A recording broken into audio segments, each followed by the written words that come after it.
നമ്മൾ ഇന്ന് Indian philosophy and Indian ലോജിക്കാണ് നോക്കുന്നത്. ഇപ്പൊ UGC നെറ്റില് എല്ലാ തവണയും ചോദിക്കാറുള്ള കുറച്ച് മെയിൻ ആയിട്ടുള്ള ഭാഗങ്ങളാണ് നമ്മളിപ്പോ നോക്കി പോകുന്നത്. മുഴുവനായിട്ടല്ല, വളരെ ഇമ്പോർട്ടന്റ് ആയിട്ടുള്ള കുറച്ച് ഭാഗങ്ങളുണ്ട്. എല്ലാ സമയത്തും ചോദിച്ചു കണ്ടിട്ടുള്ള കുറച്ച് ക്വസ്റ്റ്യൻസ്. അപ്പോ അതിലത്തെ കുറച്ച് ഭാഗങ്ങളാണ് നമ്മൾ നോക്കാൻ പോകുന്നത്. അപ്പോ ഇന്ത്യൻ ഫിലോസഫി അഥവാ ഇന്ത്യയിലെ പണ്ടത്തെ കാലത്ത് ഉണ്ടായിരുന്ന കുറെ തത്വചിന്ത രീതികള് അല്ലെങ്കിൽ സ്കൂൾ ഓഫ് തോട്ട്സ് എന്നൊക്കെ നമുക്ക് വേണമെച്ചാൽ പറയാം. അപ്പോ അത് മെയിൻ ആയിട്ട് എങ്ങനെയായിരുന്നു ഉണ്ടായിരുന്നത് അറിയോ? രണ്ട് രീതിക്കായിരുന്നു ഉണ്ടായിരുന്നത്.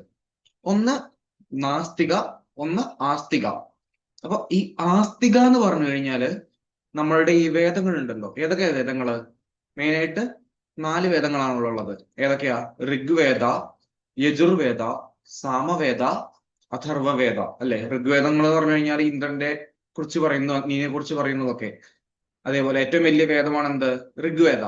രണ്ടാമതുള്ള വേദം ഏതാണ്? യജുർവേദ. യജുർവേദയിലാണ് എന്ത്? ഈ ഔഷധങ്ങളെ കുറിച്ച് പറയുന്നതൊക്കെ യജുർവേദയിലാണ് എന്ത്? ഔഷധങ്ങളെ കുറിച്ച് പറയുന്നത്. ആയുർവേദം ഈ യജുർവേദത്തിന്റെ സബായിട്ട് വരുന്നതാണ് എന്ത്? ഈ ആയുർവേദ. പിന്നെ മൂന്നാമത്തെ ഏതാണ്? സാമവേദ. സാമവേദ എന്താണ്? നമ്മളുടെ സംഗീതത്തിനെ കുറിച്ച് പറയുന്നതാണ് എന്ത്? സാമവേദ. നാലാമതുള്ളതാണ് എന്ത്? അഥർവവേദ. അഥർവവേദ ലാസ്റ്റ് ആയിട്ടുണ്ടായ വേദമാണ്. നോൺ വേദാസ് എന്നും കൂടിയും പറയാറുണ്ട് ചില സമയത്ത് അതിനെ. ഈ അഥർവവേദ എന്താണ്? ഈ മന്ത്രങ്ങള് അല്ലെങ്കിൽ ആചാരങ്ങളുടെ രീതികള് അങ്ങനത്തെ കാര്യങ്ങളൊക്കെ പറയുന്നതാണ് എന്ത്? അഥർവവേദ.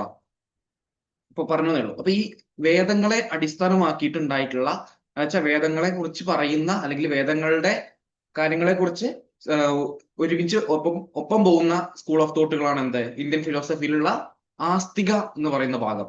എന്നാൽ ഈ വേദങ്ങളല്ലാതെ ബാക്കിയുള്ള കാര്യങ്ങളിലോട്ട് ഫോക്കസ് ചെയ്യുന്ന തോട്ടുകളാണ് എന്ത്? അല്ലെങ്കിൽ ഫിലോസഫിയാണ് എന്ത്? നാസ്തിക എന്നുള്ളത്. അപ്പൊ അതിനെന്താ പറയുന്നത്? കണ്ടോ, ഒന്നാമത്തെ ഓർത്തഡോക്സ്. ഓർത്തഡോക്സ് ആണ് എന്ത്? ആസ്തിക. ആസ്തിക എന്ന് പറഞ്ഞു കഴിഞ്ഞാൽ എന്തായിരുന്നു? വേദങ്ങളെ വെച്ച് വേദങ്ങളുമായിട്ട് ബന്ധപ്പെട്ട് വന്ന ഫിലോസഫിക്കൽ തോട്ടുകളാണ്. ഓക്കെ, അതാണ് എന്ത്? ഓർത്തഡോക്സ്. രണ്ടാമത്തെ എന്താണ്? ഹെറ്ററോഡോക്സ്. ഹെറ്ററോഡോക്സ് എന്ന് പറഞ്ഞു കഴിഞ്ഞാൽ നാസ്തിക. മനസ്സിലായില്ലേ? അപ്പോ ഈ ഓർത്തഡോക്സ് ഒരു 6 ഓർത്തഡോക്സ് ഉണ്ട് നമുക്ക് പഠിക്കാൻ. അതേപോലെ ഹെറ്ററോഡോക്സ് ഒരു 4 ഉണ്ട്. അപ്പൊ അത് എന്താന്ന് മനസ്സിലാക്കി വെക്കാം നമുക്ക്. കൂടുതൽ ഡീപ്പായിട്ട് പോകേണ്ടവർക്ക് കൂടുതൽ ഡീപ്പായിട്ട് പോവാം. ഞാൻ ജസ്റ്റ് ഒരു ഓവർലേ മാത്രമാണ് തരുന്നത്. അപ്പോ ഏതൊക്കെയാണ് ആ ഓർത്തഡോക്സ്, ഏതൊക്കെയാണ് ഹെറ്ററോഡോക്സ് എന്നുള്ളത് നോക്കാം. നോക്കൂ. ഓർത്തഡോക്സ് അഥവാ ആസ്തികയിൽ ഏതൊക്കെയുള്ളത്? 6 എണ്ണമാണുള്ളത്. നമ്മൾ പറഞ്ഞിട്ടുണ്ട്. ഏതാ? 6 എണ്ണം. ഒന്നാമത്തെ സംഖ്യ. സംഖ്യ എന്നും പറയാറുണ്ട്, സംഖ്യ എന്നും പറയാറുണ്ട്, അല്ലെങ്കിൽ സംഖ്യ എന്നും പറയാറുണ്ട്. സംഘ എന്നൊക്കെ പറയുന്നവരെ സംഘ എന്നും കാണാറുണ്ട് ചില ഭാഗങ്ങളിൽ. ഓക്കെ, സംഘ അല്ലെങ്കിൽ സംഖ്യ. രണ്ടാമത്തെ ഏതാ? ന്യായ. മൂന്നാമത്തെ യോഗ. പിന്നെ വൈശേഷിക, മീമാംസ, വേദാന്ത. ഇത്രയാണ് എന്ത്? നമ്മളുടെ ഓർത്തഡോക്സുകാര്. അത് ഏതാന്നുള്ളത് നമുക്ക് ഒന്നുകൂടി പറയാം. ഈ സംഖ്യ എന്നുള്ള സ്കൂൾ ഓഫ് തോട്ട് അല്ലെങ്കിൽ ഫിലോസഫിക്കൽ തോട്ട് ഉണ്ടായത് നമ്മളുടെ കപില മഹർഷിയുടെ ഭാഗത്തു നിന്നാണ്. കപില. ഇത് പഠിക്കണം കേട്ടോ, ഈ ആരാ ഉണ്ടാക്കി എന്നുള്ളത്. ഈ മാച്ച് ദ ഫോളോവിങ് ആയിട്ട് എപ്പോഴും ചോദിക്കും. സംഖ്യ, കപില. അത് കുറച്ചുകൂടി എത്തിയസ്റ്റിക് ആൻഡ് സ്ട്രോങ്ലി ഡുവലിസ്റ്റിക് തിയറിയാണ്. ഒന്നിലധികം ദൈവങ്ങളുടെ എന്ന് പറയുന്ന തരത്തിലുള്ള തിയറിയാണ് സംഖ്യ. രണ്ടാമത്തെ എന്താണ്? ന്യായ. ന്യായ എന്നുള്ളത് നമ്മളുടെ ഗൗതമ മഹർഷിയാണ്. ആരാണ്? ഗൗതമ മഹർഷി. അപ്പൊ ഗൗതമ.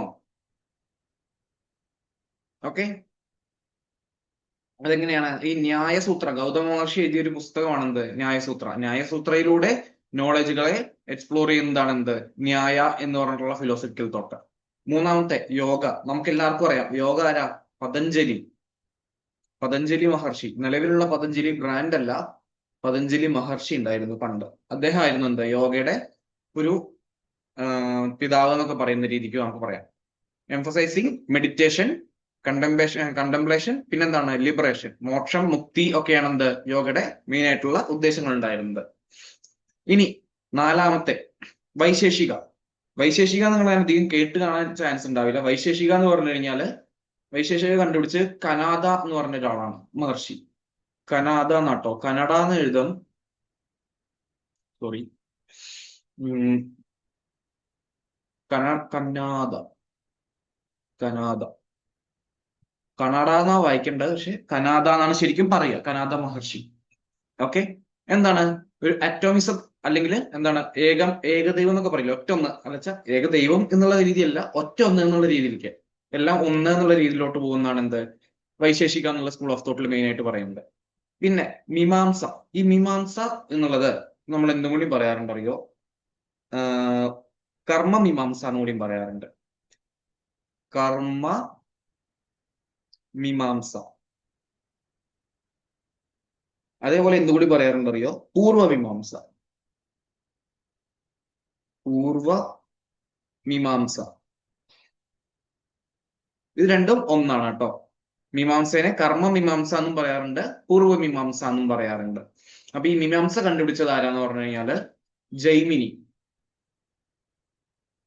ജൈമിനി മഹർഷി കേട്ടോ.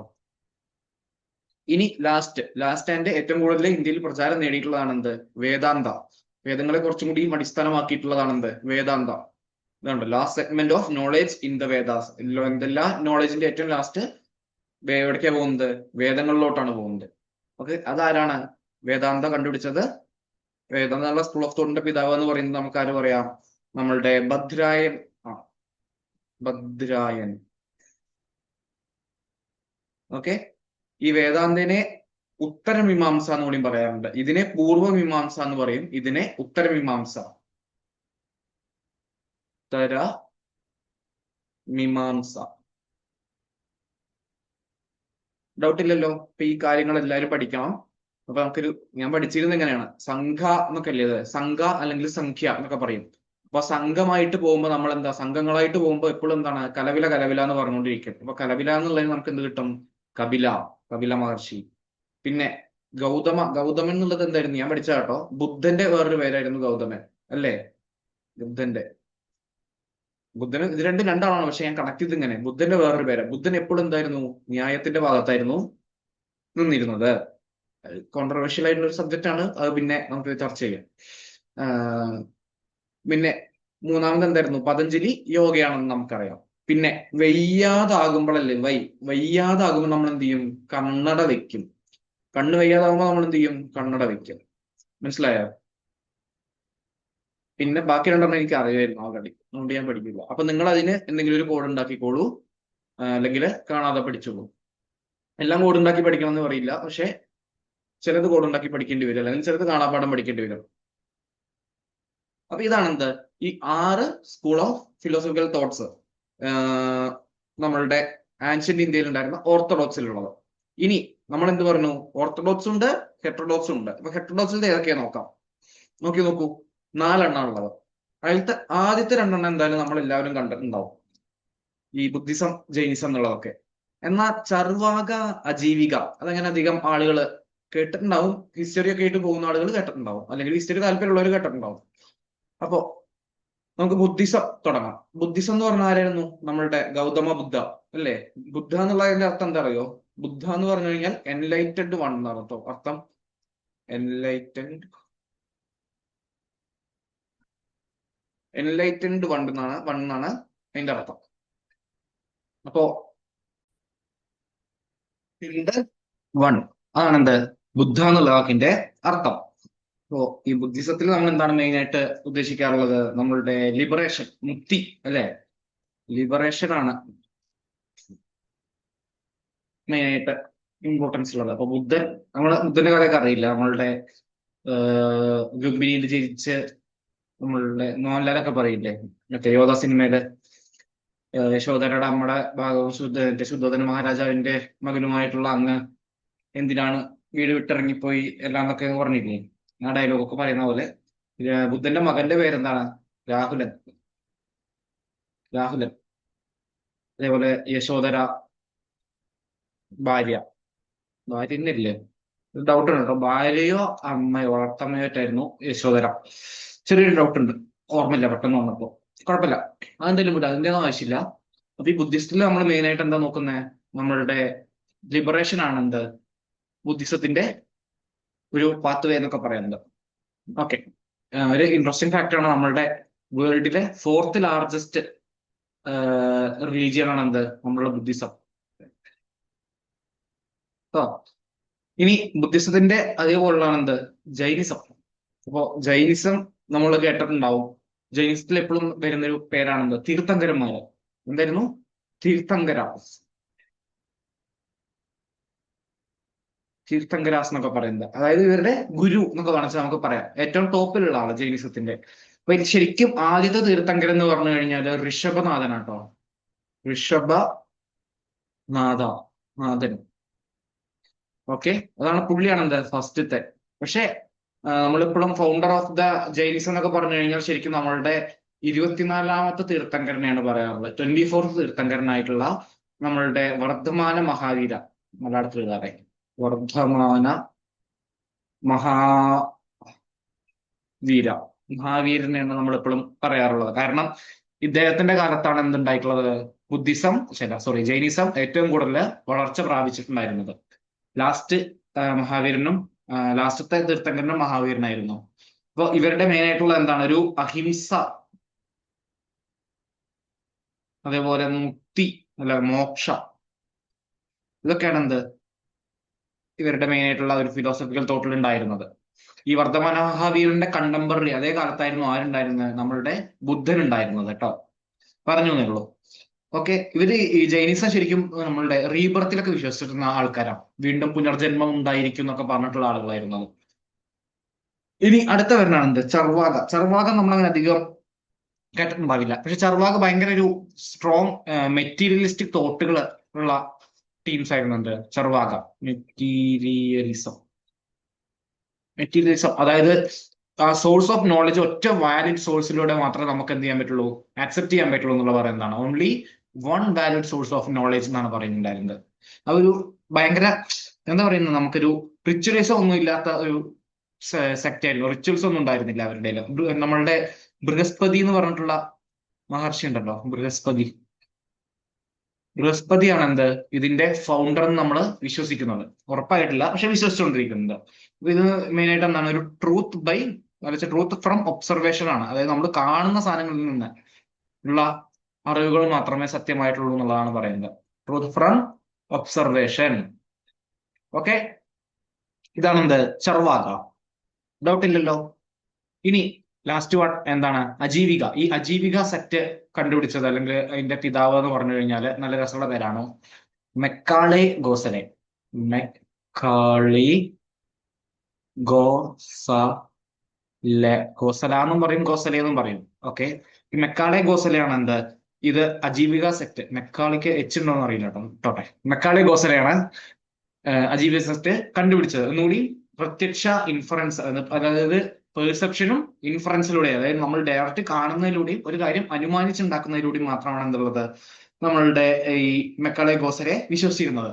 ഒരു എക്സ്ട്രീം ഡിറ്റർമിനിസം അങ്ങനെയൊക്കെ കാണിച്ചാൽ നമുക്ക് പറയാം. എക്സ്ട്രീം ഡിറ്റർമിനിസ്റ്റിക് ആയിട്ടുള്ള ഒരു ഫിലോസഫിക്കൽ രീതിയായിരുന്നു എന്ത് ഇവരുടെ ഒരു വാക്കുണ്ട്, നിയതി. നിയതി എന്ന് പറഞ്ഞു കഴിഞ്ഞാൽ എന്താണെന്ന് അറിയോ? ഫെയ്ത്ത്. എന്താണ് ഫെയ്റ്റ്? വിധി. വിധി എന്നൊക്കെ പറയും. അതായത് എന്താ? വിധിയെ തടുക്കാൻ ആർക്കും കഴിയില്ല എന്നൊക്കെ പറയില്ലേ? എന്ന മാതിരിയായിരുന്നു ഇവരുടെ ചിന്തകളൊക്കെ. കാരണം ഒരു സംഭവം ഈ പ്രപഞ്ചത്തിൽ അല്ലെങ്കിൽ ഈ ലോകത്ത് നടക്കണം എന്നുണ്ടെങ്കിൽ അത് എന്താണെച്ചാലും നമ്മൾ എന്തൊക്കെ ചെയ്താലും അത് നടന്നുകൊണ്ടേയിരിക്കും. അതായത് ഇപ്പൊ ഞാനിപ്പോ ഇത് എന്റെ കയ്യിൽ നിന്ന് ഈ പേന വീഴണം എന്നുണ്ടെങ്കിൽ ഞാൻ എന്ത് പിടിച്ചാലും ഇല്ലച്ചാലും ആ പേന വീഴും. അതുകൊണ്ട് നമ്മൾ ഒന്നും ചെയ്തിട്ടും കാര്യമില്ല എന്ന് പറയുന്ന ഒരു രീതിയിലായിരുന്നു എന്ത് നടക്കാനുള്ള കാര്യങ്ങളെല്ലാം നടന്നിരിക്കും എന്ന് പറയുന്ന ഒരു ചിന്താ രീതിയായിരുന്നു അവരുടെ അജീവിക സെക്ടിന്റെ. ഇത്രയും കാര്യങ്ങൾ എന്താണ് നമ്മൾ പഠിച്ചാൽ മതി. മനസ്സിലായില്ലേ? ഓർത്തഡോക്സും ഉണ്ട്, ഹെറ്ററോഡോക്സും ഉണ്ട്, രണ്ട് രീതിക്ക്. അപ്പോ ഇനി നമുക്ക് എന്ത് ചെയ്യാം? ഇന്ത്യൻ ലോജിക്കിലത്തെ കുറച്ച് കാര്യങ്ങളിലോട്ട് കടക്കാം. അപ്പോ ഇന്ത്യൻ ലോജിക്കിലത്തെ എവിടെ അതിന് മുന്നേ കുറച്ച് വാക്കുകളുണ്ട് കേട്ടോ. എന്താന്നുള്ളത്, ഈ ശാസ്ത്ര എന്ന് പറഞ്ഞു കഴിഞ്ഞാൽ അന്നത്തെ ശാസ്ത്ര എന്നുള്ളതിന്റെ അർത്ഥം വേദിക് കാലഘട്ടങ്ങളിൽ അല്ല അതിന് ശേഷമുള്ള കാലഘട്ടത്തിലൊക്കെ ശാസ്ത്ര എന്ന് പറഞ്ഞു കഴിഞ്ഞാൽ സയൻസ് എന്നുള്ള അർത്ഥത്തിലായിരുന്നില്ല ഉണ്ടായിരുന്നത്. പകരം ഒരു റൂളുകൾ, നമ്മൾ പാലിക്കേണ്ട നിയമങ്ങൾ എന്ന രീതിയിലായിരുന്നു എന്തുണ്ടായിരുന്നത്? ഈ ശാസ്ത്ര എന്നുള്ളത് വന്നിട്ടുണ്ടായിരുന്നത്. ഓക്കെ, അതാണെന്ത്? ശാസ്ത്ര. നമ്മൾ നോക്കേണ്ട റൂളുകൾ. ഇനി അഷ്ടദശ വിദ്യ. അഷ്ടം എന്ന് പറഞ്ഞു കഴിഞ്ഞാൽ എന്താ? 8. ദശ എന്ന് പറഞ്ഞാൽ എന്താ? 10. 10ഉം 8 എന്താണ്? 18. അതായത് ഒരു 18 സോഴ്സ് ഓഫ് നോളജുകൾ പണ്ടത്തെ ആൻഷ്യൻ ടൈമില് ഇന്ത്യയിൽ ഉണ്ടായിരുന്നു. അതിനായിരുന്നു എന്ത് പറയുന്നത് അഷ്ടദശ വിദ്യ എന്നുള്ളത്. അത് ഏതൊക്കെയാണെന്നുള്ളത് നമുക്ക് നോക്കേണ്ട ആവശ്യമില്ല. അപ്പോ പിന്നെന്താണ് അൻവിക്സിഗി എന്നൊക്കെ പറയും. അന്വേഷികി എന്നൊക്കെയാണ് ചില ഭാഗങ്ങളിൽ കണ്ടിട്ടുള്ളത്. ഒരു അന്വേഷിച്ച് കണ്ടുപിടിക്കാനുള്ള സാധനം എന്ന് വെച്ചാൽ സ്റ്റഡി ഓഫ് സോൾ എന്നാണ് നമ്മൾ എപ്പോഴും പറയാ.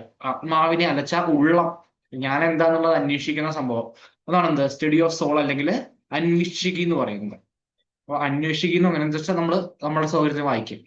എന്താ പറഞ്ഞിട്ടുള്ളത്, എന്ത് ലാംബ് ഓഫ് ആൾ സയൻസ് എന്ന് ചോദിച്ചു കഴിഞ്ഞാൽ എന്താ അത് അന്വേഷിക്കുകയാണ്. ഓക്കെ, അടുത്താണ് എന്ത് ഹേതുശാസ്ത്ര എന്ന് പറഞ്ഞു കഴിഞ്ഞാല് തിയറി ഓഫ് റീസൺ.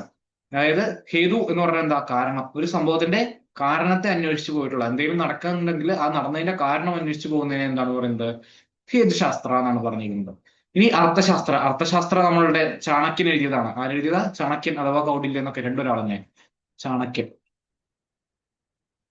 ചാണക്യതന്ത്രം എന്നൊക്കെ പറയുന്നില്ലേ അർത്ഥശാസ്ത്ര.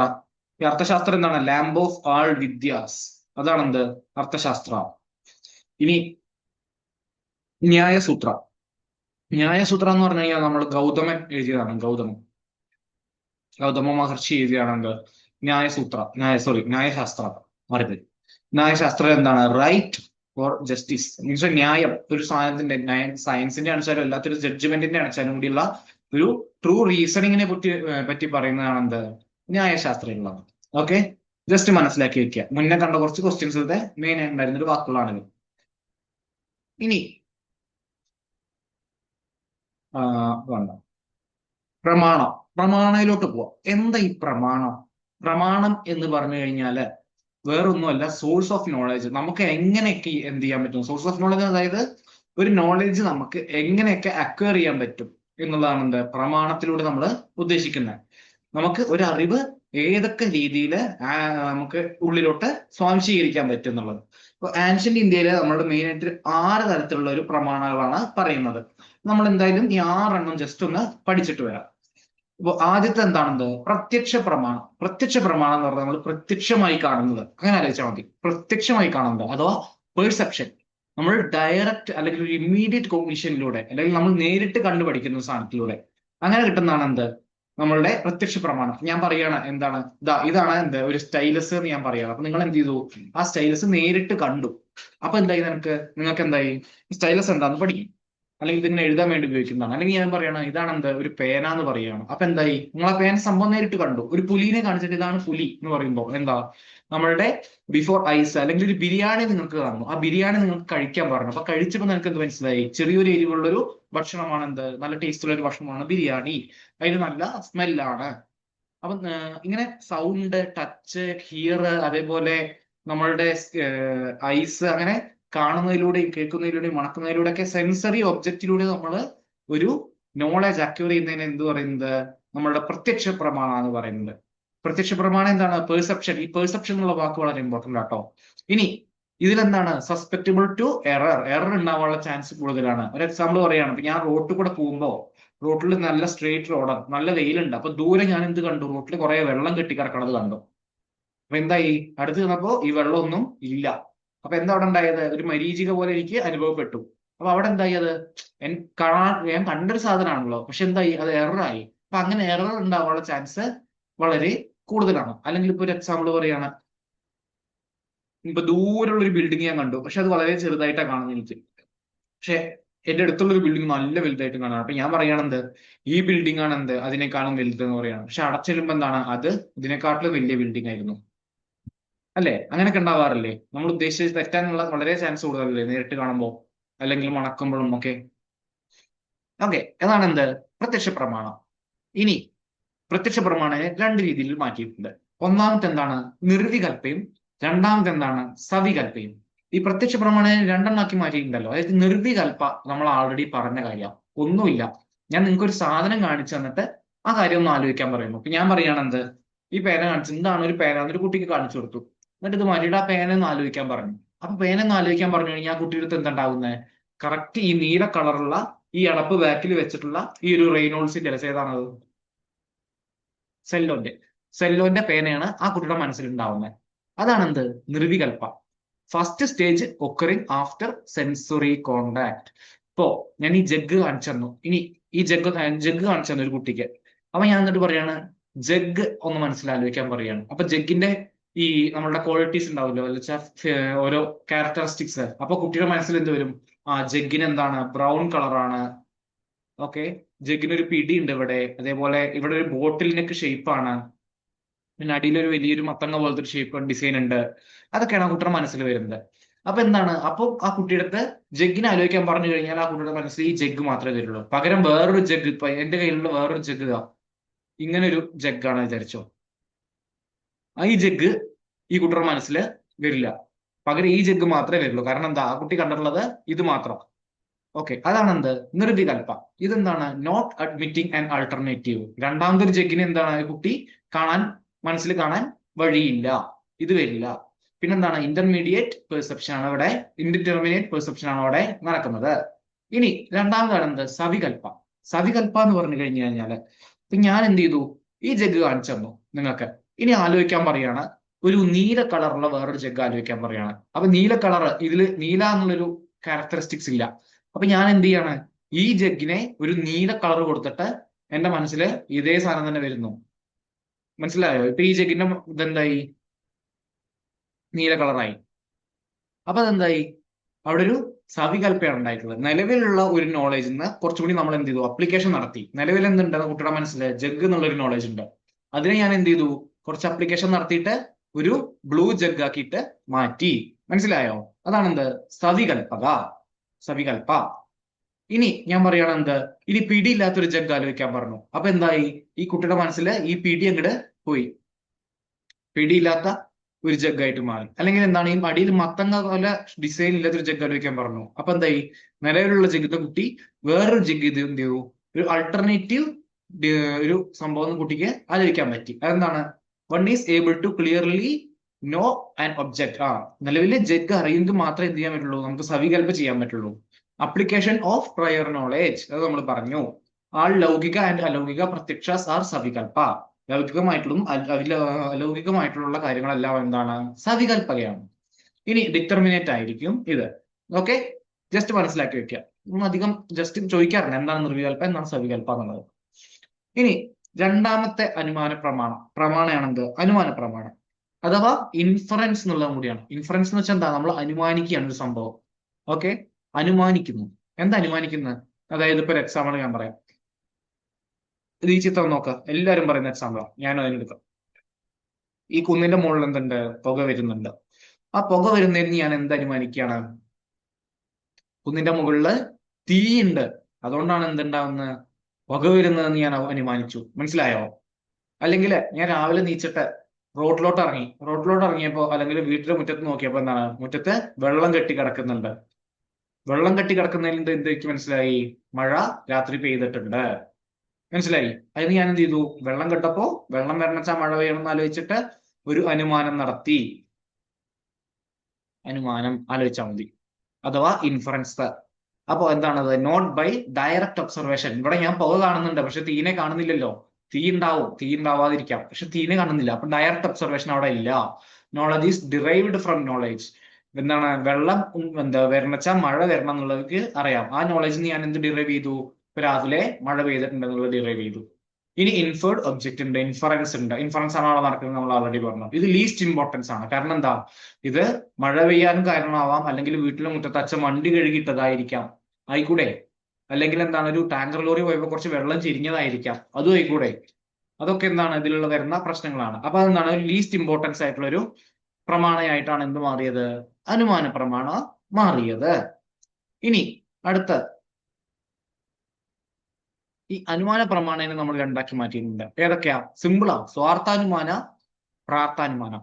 സ്വാർത്ഥത എന്ന് ആലോചിച്ചാൽ മതി. സ്വാർത്ഥത എന്ന് പറഞ്ഞു കഴിഞ്ഞാൽ, സ്വാർത്ഥത എന്ന് പറഞ്ഞാൽ എന്താ അർത്ഥം?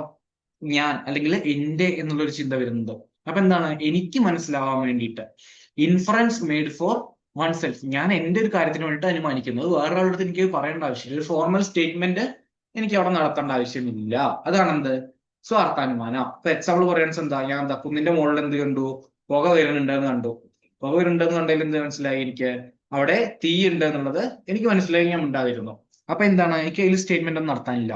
എന്നാ രണ്ടാമത്തെ എന്ത്? പ്രാർത്ഥാനുമാനം എന്ന് വെച്ചാൽ ഞാൻ മനസ്സിലാക്കിയ ഒരു കാര്യം വേറൊരാളിലോട്ട് പറയുകയാണ്. അപ്പൊ എനിക്ക് എന്ത് ചെയ്യേണ്ടി വരും? അത് തെളിയിച്ചെടുക്കേണ്ടി വരും, അല്ലെ? അതിന് തെളിയിക്കാൻ വേണ്ടിയിട്ട് ഒരു 5 സ്റ്റെപ്പ് ഉണ്ട്. ഈ 5 സ്റ്റെപ്പ് സിമ്പിൾ സാധനങ്ങളാണ്, നമുക്ക് വായിച്ചാൽ തന്നെ മനസ്സിലാവും.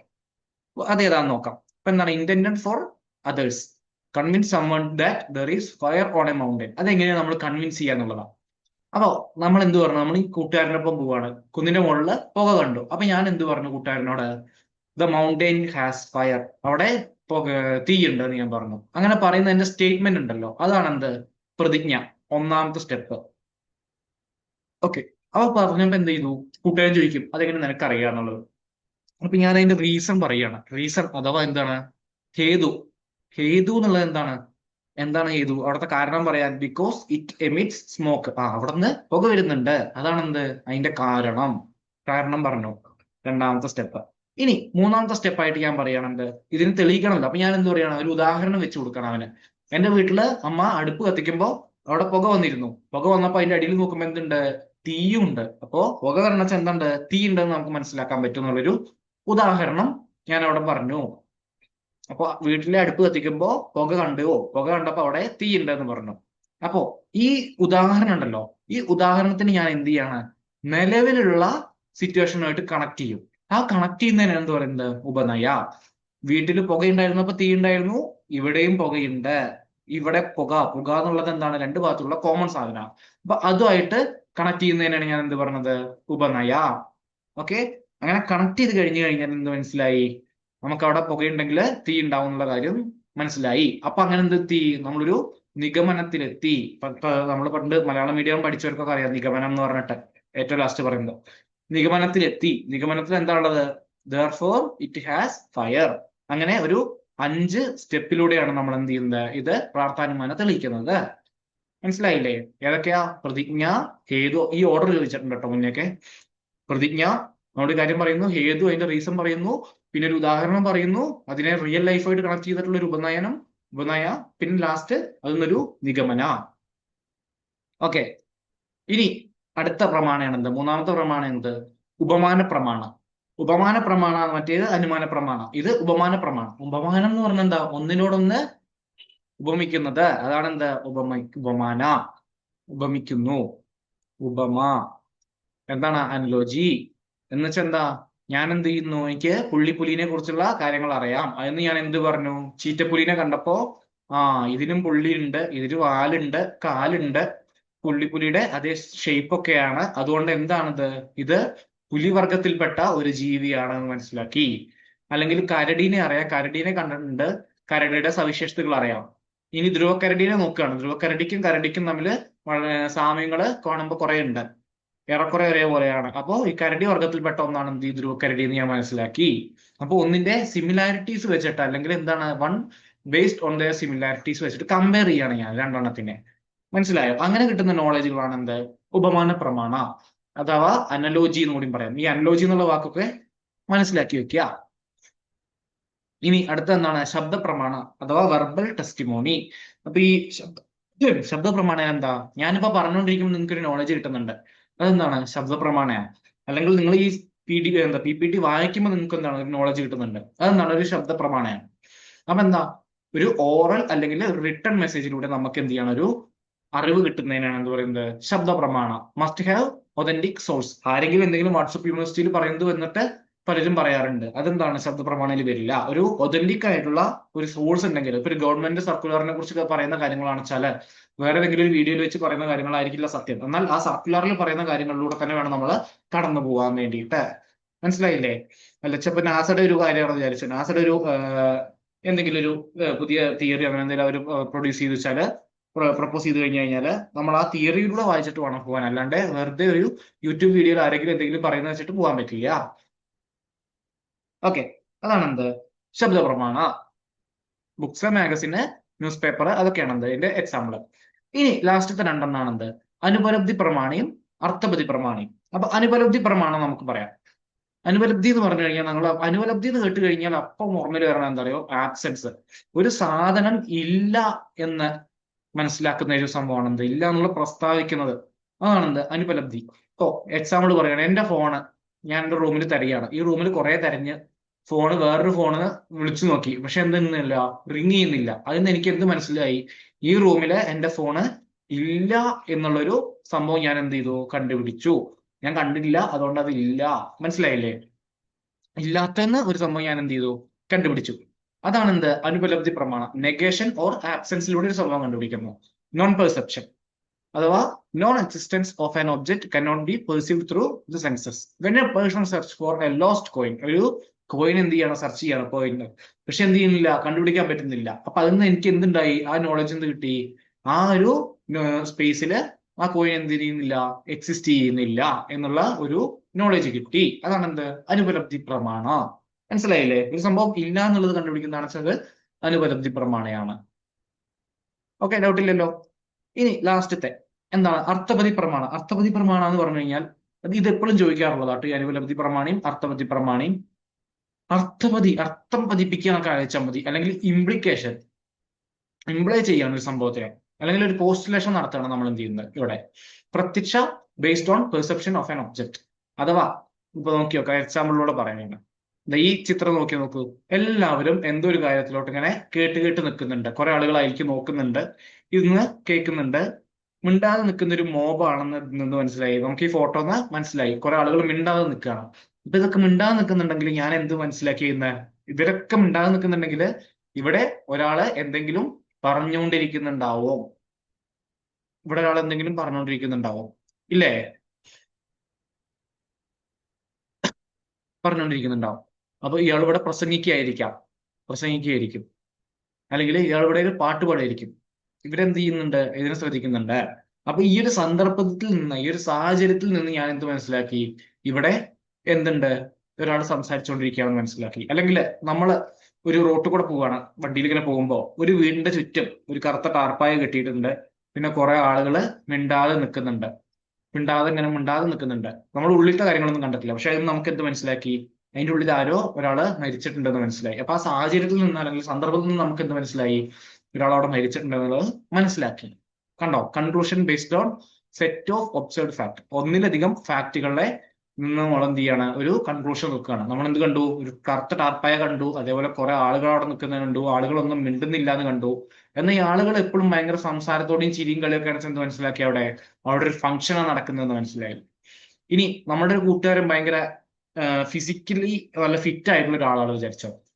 അപ്പൊ നമ്മളുടെ ഒപ്പം വരുന്ന സമയത്തൊന്നും എന്ത് ചെയ്യുന്നില്ല, അവൻ ജിമ്മിൽ പോകുന്നതൊന്നും കാണുന്നില്ല. അപ്പൊ അത് നമുക്ക് എന്ത് മനസ്സിലാക്കാൻ പറ്റും, നമ്മളുടെ ഒപ്പം ഇല്ലാത്തൊരു സമയത്ത് അല്ലെങ്കിൽ രാത്രിയിൽ ആയിരിക്കും എന്ത് ചെയ്യുന്നത്, അവൻ ജിമ്മിൽ പോകുന്നത് എന്ന് മനസ്സിലായില്ലേ? ഇതാണ് എന്ത്, അർത്ഥപതി പ്രമാണം. ഇത്രയാണ് ഈ പ്രമാണങ്ങളിലെ മെയിൻ ആയിട്ടുള്ള കാര്യങ്ങൾ. അപ്പോ ഇത്രയും കാര്യങ്ങൾ ഇന്ന് എന്തായാലും പറയാൻ ഉദ്ദേശിച്ചിട്ടുള്ളൂ. ഇനി ബാക്കി കാര്യങ്ങൾ നമുക്ക് ഇനി അടുത്ത വീഡിയോയിൽ പറയാം. ഓക്കെ, എന്തായാലും താങ്ക് യു.